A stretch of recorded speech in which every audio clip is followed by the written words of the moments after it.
रंजन साहू मुझे प्रोफेसर आमर ओडिशा कृषि विश्वविद्यालय भुवनेश्वर तरफ आसी आज आमर जो कार्यक्रम कराई यहाँ मुख्यतः आमर कृषि यांत्रिक महाविद्यालय एग्रीकल्चर इंजीनियरिंग कॉलेज अच्छी आमर से विभिन्न प्रकार सर्वभारतीय समन्वित प्रकल्प चली आमर से अच्छी आमर अमल परवर्ती যত্ন কেমনি নেওয়া আমার ক্রপ মানকর সেটা কম করছে প্রক্রিয়াকরণ সেটি অছি তা বাদে আমার অছি উন্নত কৃষি যন্ত্রপাতি উপরে তাপরে আমার অছি আমার কেমনি শ্রম লাঘব হব সেটি কম কম যে যন্ত্রপাতি আউ আমার কৃষিরে যে আমার পশু মানকর যে ভূমিকা রয়েছে আমার যেমন বলদ যন্ত্র সব রয়েছে সেটা কম কম কাম করে সেই সব আমি রখিছু আমি ছোট ছোট মেସିନାরি সব আনিছি পার্টিকুলারলি আমি আজকাল যে প্রোবলেম হচ্ছে চাষরে চাষী আউ বেশি जमी मिलूना आमको जो श्रमपाई लोक मिलूना से इम्प्लीमेंटर विभिन्न जंत्रपातिर जरूरत रही आम छोट छोट जो जंत्रपाति आनी से गोटे एक्जिबिशन करूँ सब देखिए लोक ज्ञान अर्जन करेंगे ताद आम ये आलोचना कलु यू विषय में आलोचना कलु केमी आम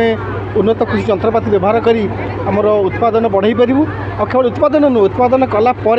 ताकू आम केमी प्रक्रियाकरण कर चाषी मैंने पर्टिकुलाली आज आम जो मीटिंग है बहुत परिमाण में आम महिला मैंने थे भौणी मैंने थे से मैंने केमी कृषि प्रक्रियाकरण कर आगू पढ़ी पारे आमर जो सरकार आह्वान अच्छी जे आमर कृषि आम जमी आमर आयटा को द्विगुणित कर बहु गुणित करूँ से विषय आलोचना करूँ आमर कृषि प्रक्रियाकरण माध्यम आमर जो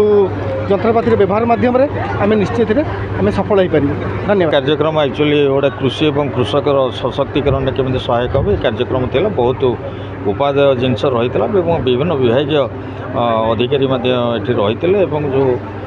बलदेव जीव वुमेन्स फार्मर्स प्रोड्यूसर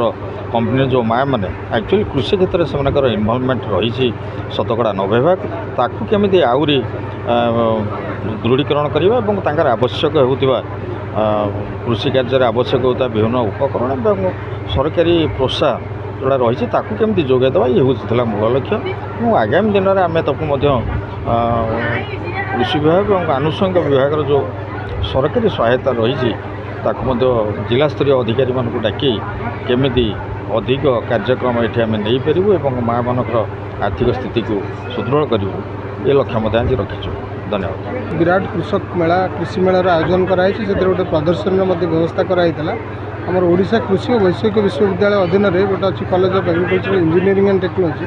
ता भितर 3टा scheme all India coordinated research project गोटे हूँ PHET गोटे हूँ एसास आ गोटे प्रोजेक्ट हूँ mechanisation in annual husbandry 3टा scheme सम्मिलित उद्यम ये शिमिलीपाटना गाँव में बलदेव जीव फार्मर्स प्रोड्यूसर्स कंपनी जो है वुमेन फार्मर्स प्रोड्यूसर्स कंपनी एवं तार प्रमोट कर ग्रांड थंटन भारत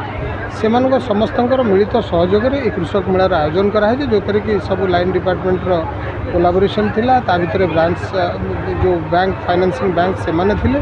कृषक मानक विभिन्न कृषि जंत्रपाति विषय में सचेतनता सृष्टि कराला और ता भीतर गोटे जो प्रदर्शन कराई तादर जंत्रपाति रखा जाइथिला कृषक मैंने देखिबार सुजोग पाइले आगामी दिन में तार डेमोन्स्ट्रेशन हम एवं गोटे सम्मिलित उपाय विभिन्न कृषि और आनुषंगिक विभाग जो डिपार्टमेंट अच्छी सी कृषि विज्ञान केन्द्र मिसिकी ये बलदेव जीव फार्मर्स प्रोड्यूसर्स कंपनी जो होती ग्रांड थंटन भारत गोटे सफल प्रयास कर गोटे वुमेन मान को एकजुट करके 1000 रु अधिक ऊर्ध्व महिला को कर निश्चित भाव में से नहीं आगामी दिन में गोटे बृहत कार्यक्रम हम और आज कार्यक्रम बहुत सक्सेसफुली कंडक्ट होता है। ये जो कार्यक्रम कराई ये कार्यक्रम टी बलदेव जो farmer producer company KBK Dhenkanal OET सहयोग कराई फार्मर्स फेयर बा एग्जिबिशन थिला से कार्यक्रम रे आम डिटेल्स से आलोचना कले 200 रु लोक अधिक योगदान करते परिशेष बलदेव जो company annual general body meeting AGM जोटा कि आम परिचालना कलु यह भी जहाँ भी सफल होती से धन्यवाद देवी आमर कृषि विज्ञान केन्द्र OET और ग्रांड थंटन भारत को से सहयोग में आम ये कम को सफल कर पार्लु HDFC बैंक परिवर्तन से आमको ये सहयोग कर बहुत बहुत धन्यवाद एवं आम आगामी दिन में आहरी अधिक केमती चाषी मानकर उन्नति करूँ और आसंता एप्रिल मसरे जो गोटे सजेसन देते सीनियर साइंटिस्ट हेड KBK सबू डिपार्टमेंट लाइन डिपार्टमेंट सब हेड मान जेहेतु मार्च मास चली आम एप्रिल मसरे गोटे समन्वय मीटिंग करूँ जो कि आगामी दिन में सब डिपार्टमेंट सहयोग में यही अंचल भापुर କାକୁଡ଼ି ବାଗ ଏବଂ ଚନ୍ଦ୍ରଶେଖର ଆଉ ମଉସାପାଟଣା ତିନୋଟି ପଞ୍ଚାୟତର 13ଟି ଗାଁର 6000 ଓମେନ୍ ମହିଳାଙ୍କର କେମିତି ଉନ୍ନତି କରିପାରିବୁ ସେଇ ଉପରେ ପ୍ରୟାସ ରଖିଛୁ ଏବଂ ଆଗାମୀ ଦିନେ ଏହା ସଫଳ ହେବ ବୋଲିକି ଆଶା ରଖିଛୁ। ବହୁତ ବହୁତ ଧନ୍ୟବାଦ ଏହି କାର୍ଯ୍ୟକ୍ରମ ସଫଳ ପାଣି ଦେଇଥିବାରୁ।